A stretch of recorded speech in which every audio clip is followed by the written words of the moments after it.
right, I appreciate everybody coming today. We're going to get started here in just a minute. We're going to be talking about Agent Orange and the lasting legacy of the chemical Agent Orange, the dioxin-laden herbicide that harms many veterans and their families. So in just 1 second here, we're going to get started. Thank you for coming. Thank you for coming your afternoon. Say your name again, and we start you. You started off too fast. Hi, my name is Heather Bowser, and I am the president of Children of Vietnam Veterans Health Alliance. And today we're going to be talking about Agent Orange and the lasting legacy of Vietnam and in the United States on the families and children who have been exposed through either environmental exposure or through genetic exposure. We're also going to be talking with the Agent Orange Relief and Responsibility campaign. We're going to be talking about some of the cleanup efforts and some of the issues that we are seeing within our population of children of American Vietnam veterans, and some really exciting kind of connections that are starting to come together where we're getting a clearer picture of some of the things that are happening in our health. So with that, I want to go ahead and get started.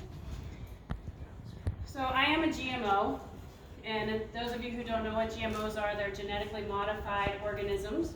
A lot of times maybe you've heard in a lot of the agricultural world that they are genetically modifying seeds and using Roundup Ready type kind of seeds. Well, I'm an original GMO because I was already genetically modified by Monsanto way back. My father served in Vietnam 1968 to 1969, and he was exposed to Agent Orange in Vietnam. I'm missing my right leg below the knee, several of my fingers, and my big toe on my left foot, hence the 10 fingers are overrated. I don't know why you guys need so many, they just get in the way. And so today I'd like to dedicate this presentation to Maud DeVictor. She was nicknamed the mother of Agent Orange.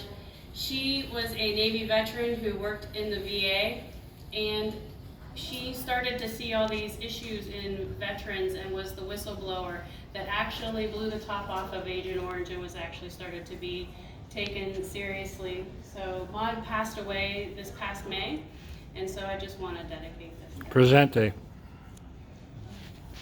So this is my family, my mom and my dad. My mom and dad got married 9 days before my dad deployed to Vietnam, because that's what you did. If they had 9 days together, they were happy. They were glad to have those 9 days. So they decided to get married 9 days before my father deployed. My father was deployed, like I said, in 1968 to 1969. He had dropped out of college, and so my mother, who was dating him at the time, said, "Bill, you're going to get drafted." And he said, well, if it happens, it happens. And of course, his number was coming up. So he decided to go ahead and enlist. And so they said, "Don't worry, with your college in accounting, we're going to keep you stateside." Yeah, right. Lies and more lies, right? So my father deployed to Long Binh, which is just outside of Benoit for many of you that know Vietnam. So just real quick, because all of you know, what is Agent Orange? It was a chemical herbicide that was sprayed in South Vietnam, Laos, and Cambodia. And it actually was contaminated with dioxin. And what happened is that they started manufacturing it so quickly that it actually introduced the byproduct dioxin into the chemical. They sprayed 19 million gallons of Agent Orange in Vietnam. And again, it was extremely contaminated with dioxin. So we're going to talk more about Operation Ranch Hand and those kinds of things, but Operation Ranch Hand was the flight missions out of Benoit. The sorties would fly up down to like Mekong and that area and spray down there and then come back. Now, Long Binh base is in this area. There's a little red dot over here. The 24th EVAC hospital, I did a presentation for them, and their hospital was actually where that orange arrow down on the bottom right was, because the doctors didn't really think that they were actually exposed to Agent Orange. And so what happened was that they were kind of shocked when they saw this picture. Long Binh, this is where they were coming in and out of, and the crew chiefs were told that they weren't allowed to come back with any chemical on their planes. So, and a lot of times they would dump the chemical in the water on their way back in. So this was all alongside the base. So there's a lot of misnomer that says that, you think about veterans only being exposed by being in the jungle, they're flying over, but really, quite honestly, if you, like we say, if boots were on the ground, there's a good likelihood you've been exposed. So my mother, my dad came home and they wanted to move on with their life quickly. They wanted a big family. And unfortunately, my mom had 2 miscarriages. And then I was born in 1972. This was before ultrasounds and all this, so I made quite a grand entrance into the world. No one quite expected this. My mom went into labor 2 months before she was due. She was fearful she was having another miscarriage. And I was born 2 months premature. I weighed 3 pounds, 4 ounces. My dad used to say that he could hold me in his hands like this, and he had big steelworker hands, and I used to always love when he would say that. He used to be able to hold me like that. So I've told you about my birth defects. I'm missing my right leg, my fingers, and my big toe. My other toes were webbed. Life was hard. I was different from everybody else. In the very beginning of my life, I felt very special because my parents basically said that what made me different made me amazing. And I still believe that now as an adult. But as a kid, that kind of wears down when you're being picked on and bullied and things like that, and not having other, family support, or not family support, but veteran support around you. So this guy looks like he's about to have 5 bypasses on his heart, doesn't he? My father was 38 years old, steel worker. He went to work one day and felt like he had some chest pains, and went to the infirmary, and they took him to the hospital, and they said, you need to have 5 bypasses on your heart, and you need to have this right away. So they tried to life flight him to Pittsburgh, because I live in the Steubenville area when I was growing up, Steubenville, Ohio.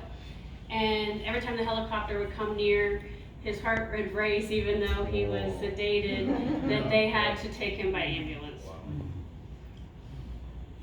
So my father, he had 5 bypasses on his heart at age 38.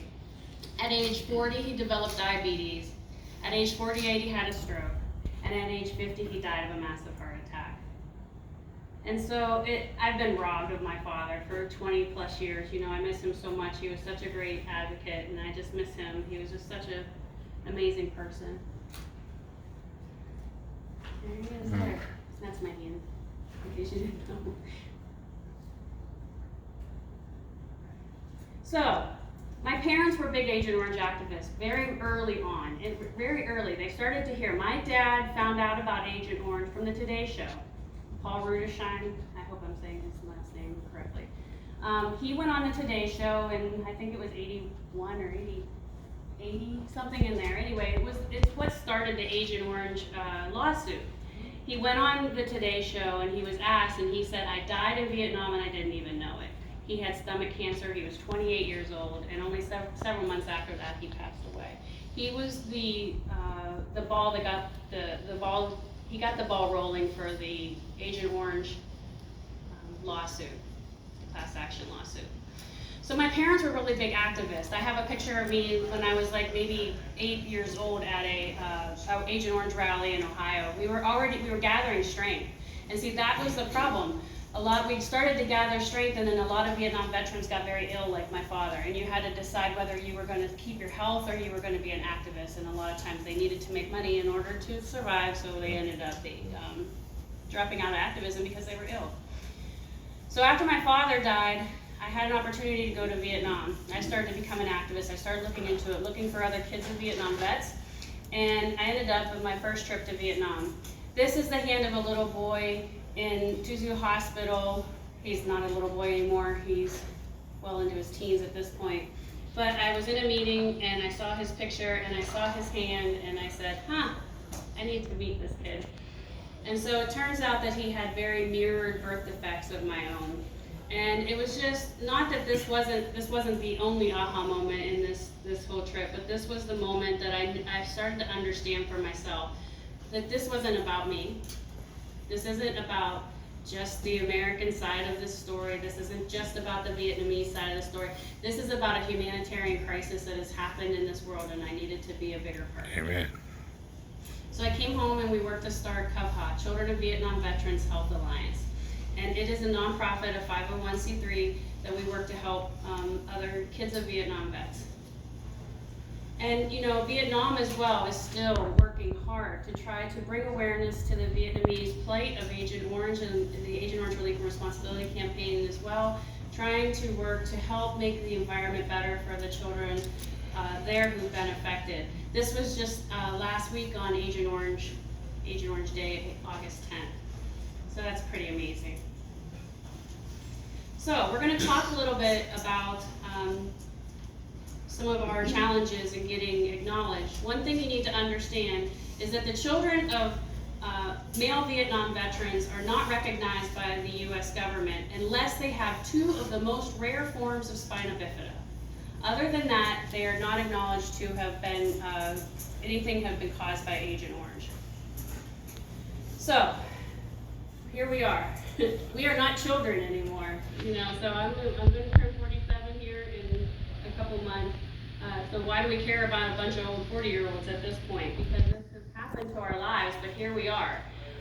Our ages have worked against us since day one. Many of us are too young to be taken seriously to get disability. We have many very difficult situations, as you'll see. Many had to drop out of college because a lot of kids of Vietnam vets get chronic illnesses right at the beginnings of their 20s. We have socioeconomic issues, poverty, and lack of resources. And we have more backlog and less judicial oversight. One of the things that is happening a lot is that we don't understand what's going on with the VA, because the VA has, in many ways, they will ask all the kids, we encourage the kids to go ahead and file a claim even though we know that it'll be denied. Because unless your mother was a Vietnam vet and they have a specific number of birth defects, or your father was a vet and you have two types of birth defects, just the two spinal bifidas, it's going to be denied. But we encourage everyone to go ahead and claim, because you never know what's going to change. So what's happening is all the kids' claims go to Denver, Colorado, and they're promptly lost. Or they're promptly asked for extra medical information and then promptly lost. So people have to continue to reapply and do all the things again and again, and stuff doesn't go anywhere. So we kind of are questioning, why are they researching us without taking any responsibility for what they're doing, which is most likely what's happening. So there's 16 or so birth defects in the children of female Vietnam veterans that are recognized. And so there used to be a lot of resentment, I think at times, thinking that between the kids of male Vietnam veterans and the kids of female Vietnam veterans, that wow, at least they get recognition and we don't. But it's paltry. I will tell you, it is so small amount. These birth defects, we have hundreds of kids in our group who have applied, and I even have it, and I have a letter that says, if your father was a Vietnam, or if your mother was a Vietnam vet, you'd be recognized, but it's because it's your father, you are not recognized. So, so that's disheartening. But then, what the benefits that they give them are so paltry that it's ridiculous. So there is a Children of Women Vietnam Veterans Health Care Benefits Program. They only give a benefit, you get a small amount a month, and then they supposedly have health care. But the health care has to be related to the birth defect. So for example, if you have hip dysplasia, as one of our pups do, she is recognized, her mother was a nurse in Vietnam, they won't pay for even physical therapy because they don't consider it linked to her disability. So this is Laura, and this is the daughter of an Army nurse. And she is the one that she gets $53 a month from the VA for permanent disability. But they're taking care of the Children of Women Vietnam Veterans, $53 a month. And because she has other insurances, but her other insurances go to the Children of Vietnam Veterans, Women Vietnam Veterans first, and if they don't pay, then they won't pay either. It has to, you understand what I'm saying? That it's the order. That program has to pay first, and so she hasn't had a claim paid since 2017. So it's heartbreaking. So I want to introduce Val here. Val's gonna help me. Val's another child of a Vietnam vet, and we call ourselves Cubs, so if you hear us say Cubs, that's what that means, child of a Vietnam vet. It gets really long to say child of a Vietnam vet. Cubs. Like 100 times a day. Yes. So we're gonna show some slides of some of our group and what's going on with them health-wise. We're gonna kind of go through these kind of quickly. We can look at it because we have a lot to go. So, yeah. Scoliosis. Scoliosis is curvature of the spine. There's two different directions, go left or right. We tend to have them quite early as females of Vietnam veterans, male Vietnam vets. This one is somebody who's 41, a back is normally, I'm a paramedic, by the way, who was in medical school when I got, really, I'm not loud enough? Wow, okay, sorry. I am a paramedic who was actually in the beginning stages, or beginning part of medical school when I got so sick I couldn't get out of bed for 6 months. So I have some medical knowledge, not the greatest, but it's my passion. I'm also on the autism spectrum, so bear with me, I'm not very comfortable speaking in front of people.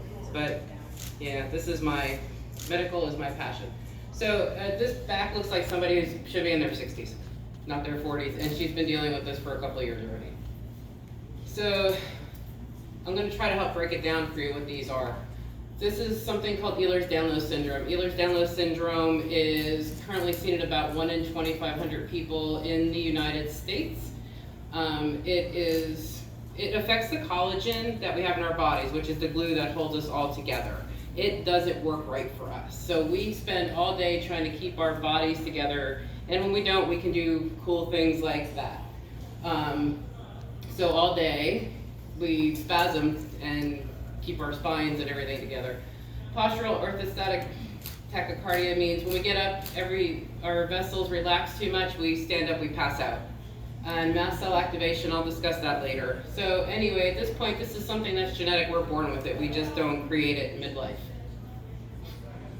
This is one of our friends, Lori. She is very active herself, and she was born with hip dysplasia. Again, if she were the child of a female vet, she would be assisted, not greatly, but a little bit.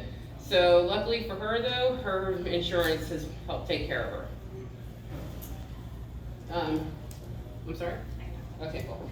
Alright, so this is Jennifer Loney. If you've ever been to the War Remnants Museum and seen a picture of the little girl without her arm, that's her.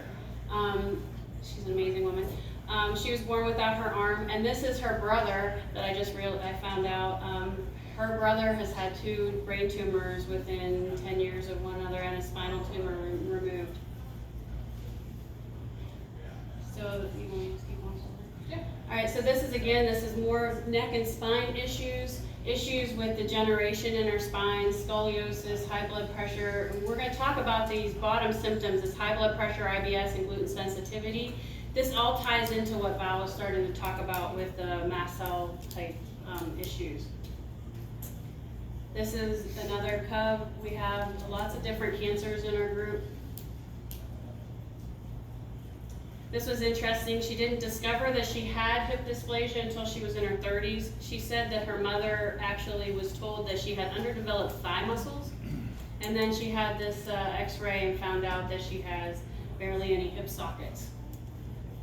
Oh, yeah, sure. Yeah, I can say that. So this one, she's talking about trigeminal neuralgia. This is the nerve that goes from the face to the brain, and it talks to your brain and tells your brain what's going on and back and forth. So, but she also has these other atypical trigeminal neuralgia, face pain, asthma, yada yada. Again, I'll talk about more of what's going on with what we think we have in our group that nobody's recognized yet. This is another one with degenerative disc disease and the curvature of the spine. A lot of our cubs have had fusions, tons and tons of back fusions and issues. She's had breast cancer and thyroid cancer, which are also very common in our group. Actually, spots on her lung or on her rib right now, and rheumatoid arthritis. This is another very active member in our group. Her mother was from Loney province, and her father was a Vietnam vet. Her older brother was stillborn. She lost a son to anencephaly. She's had breast cancer, mast cell, all these things, these same kind of symptoms that keep coming up and up and up in our group. Degenerative disc, if you notice, lots and lots of back issues. Remember, they've already discovered that neural tube defects are caused by Agent Orange by dioxin exposure in the female Vietnam veterans.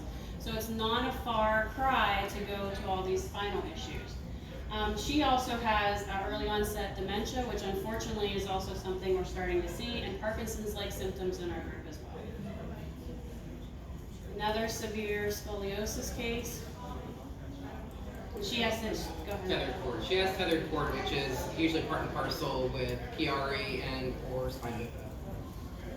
And here is a Chiari malformation, and intracranial hypertension. She also is missing her toes, and 43. Now you're seeing all these 43, 20, 35. That's because our generation, this is where we are. This is where we are. She has postural orthostatic tachycardia syndrome, which again, you stand up, your vessels can't constrict fast enough to keep you awake. So you pass out. In her case, she has something called hyperadrenergic POTS, where her blood pressure spikes up so high, look how high that blood pressure is, that she could have a stroke. I have the same thing, and it's all part and parcel with the connective tissue, the mast cells. This is again the Chiari malformation, cleft palate, which is an issue that's recognized by children of female Vietnam veterans, and there's all these same things. We're not trying to bum you out. We're just trying to show you the reality of what's happening in our group.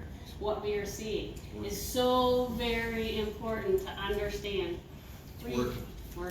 Yeah. Josh Kelly, some of you may have met him before. He's missing both arms. He actually moved to my town. He works with my husband at our antique store.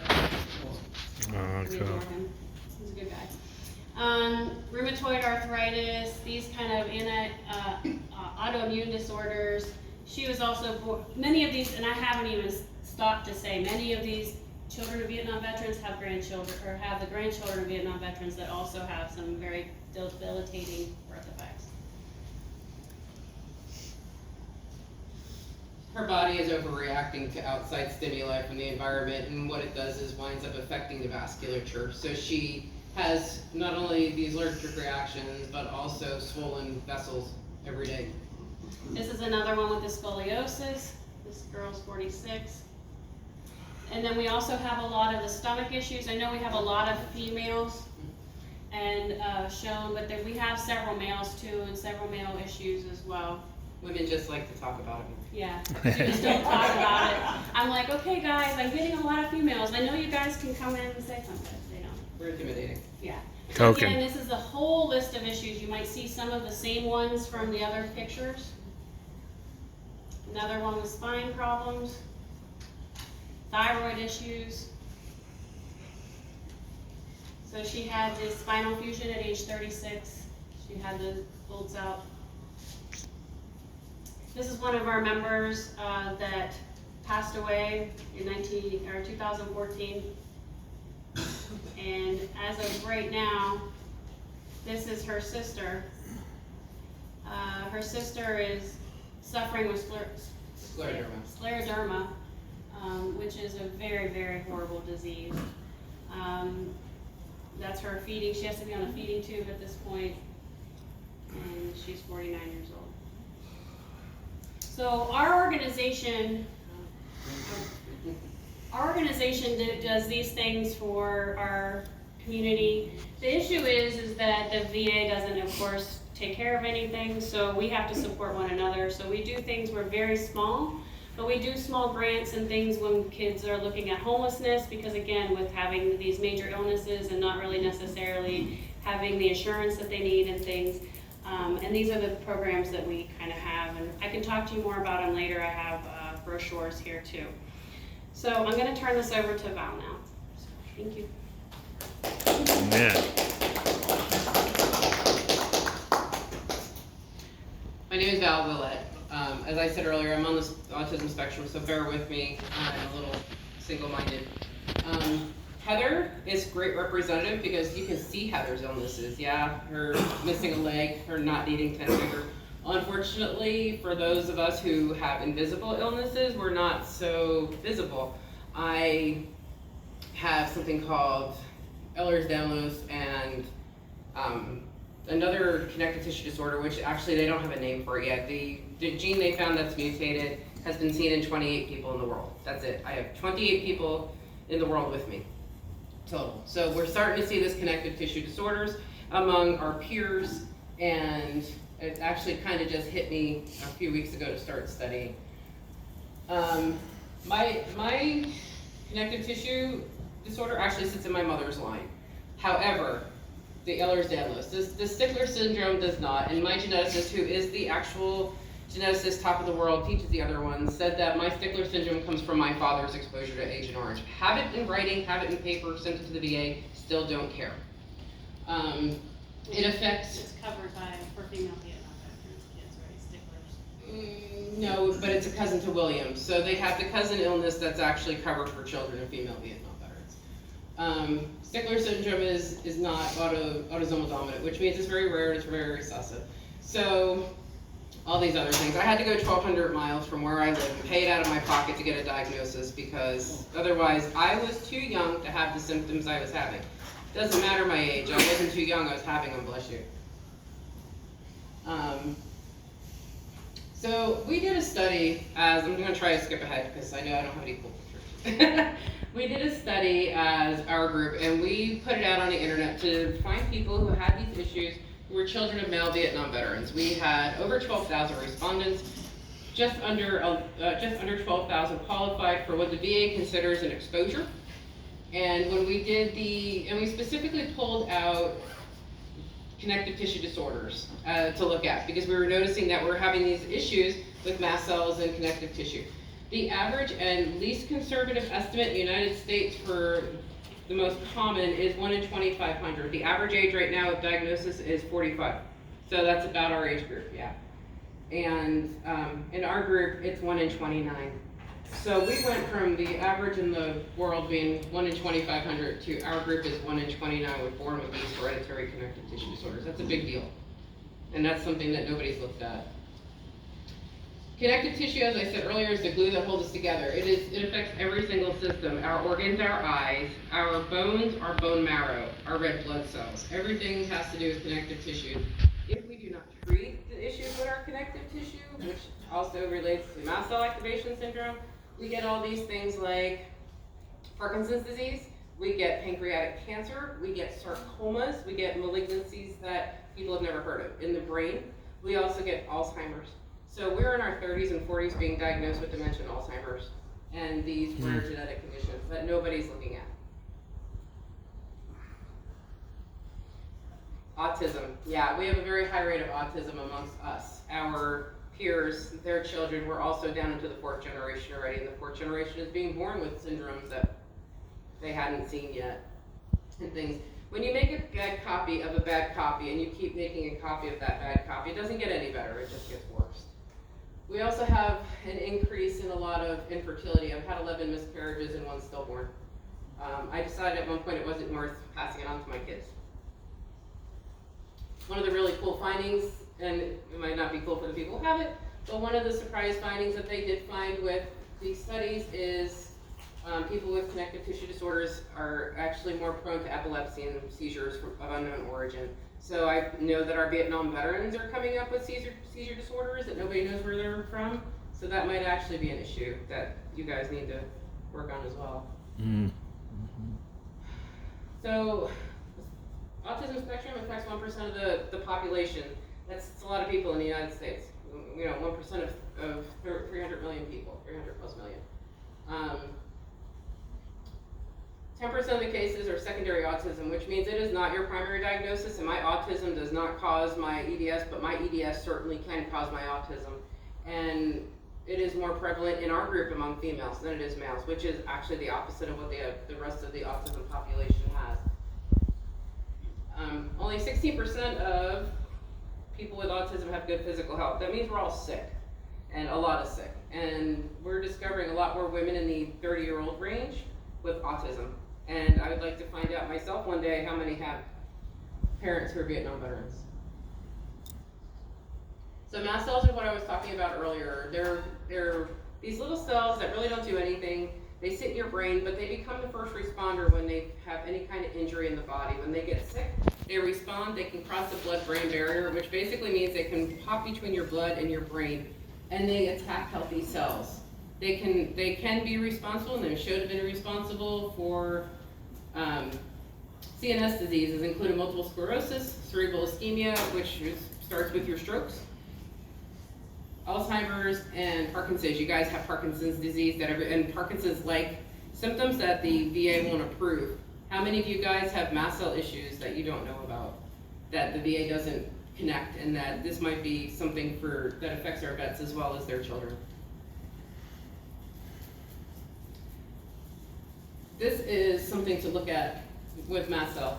When I said that it affects every single system, it does. And people make fun of the kids when they start talking about, oh, I got this, chronic sinusitis, I have chronic this. Well, if we stop looking at each symptom as its own part and actually look at the body as a whole, this is how we deal with our mutant genes that affect the immune system, because mast cells are responsible for helping our immune system out. They are the first responders in our body. And when they go crazy, I run the risk of actually having a heart attack from sudden cardiac death, because it's affecting right now the small vessels in my heart.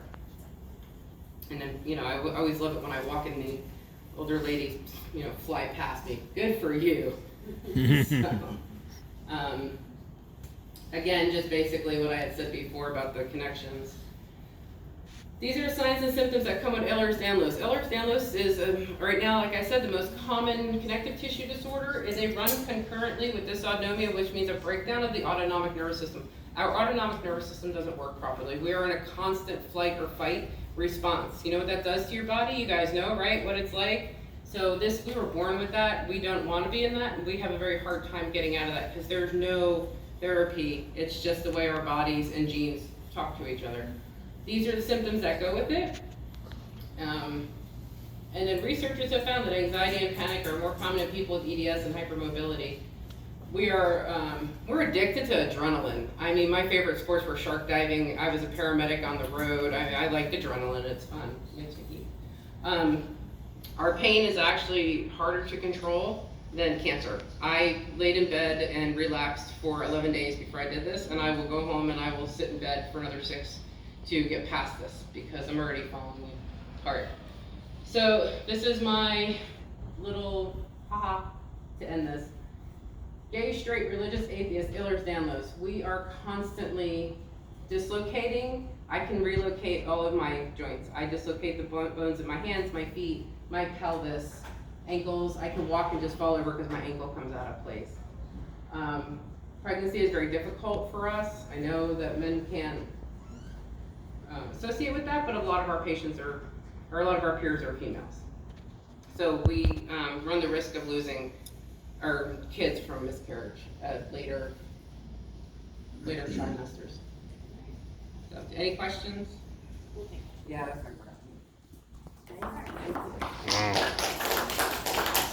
We decided that we would have this sequence so that you would get an understanding of the illnesses that the children, and I keep saying children, right? Mid-40s, etc., children who have been suffering because of their father's service in Vietnam and in Southeast Asia. So I'm going to just quickly mention to all of you, we had, and the numbers keep changing, maybe 3.4 million American troops who transitioned through Vietnam, 3.4 million.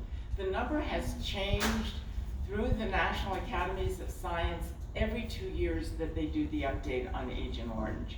At this point, at the last report that came out, it was about 3.4 million men who went through Vietnam, and we think there were about 6,000 nurses who were female. We believe that the reason that, in fact, there are some benefits that are given to the children of American servicewomen who were in Vietnam is because the numbers were small. And as Heather mentioned, that was on the basis of one study that was done in 1990 by Dr. Kang, who was affiliated with the VA. So one study, several thousand nurses, opposed to about 3.4 million men. And you all know that Agent Orange was sprayed, Agent Orange, Agent Purple, Agent Blue, Agent White, was sprayed over South Central Vietnam by what we call the C-123s, This was in the ranch hand group that Heather spoke about. It was also sprayed by helicopters and backpacks through the Army Chemical Corps. And the reason these particular groups are important is because the major studies that have been done through the Veterans Administration have been done on both of them. So bear with me as I take you through first this very important telegram in 1970 that went from the White House to the embassy in Saigon. The question here is, the Vietnamese are beginning to tell stories, and there's published articles about the incidence of birth defects in the children of Vietnamese in those areas where Agent Orange was sprayed. Can you tell us anything about this? 1970. I wanted to show you the timeline, and I apologize that it's blurry. It's so small, but bear with me, because what we know is 1975, right? The last American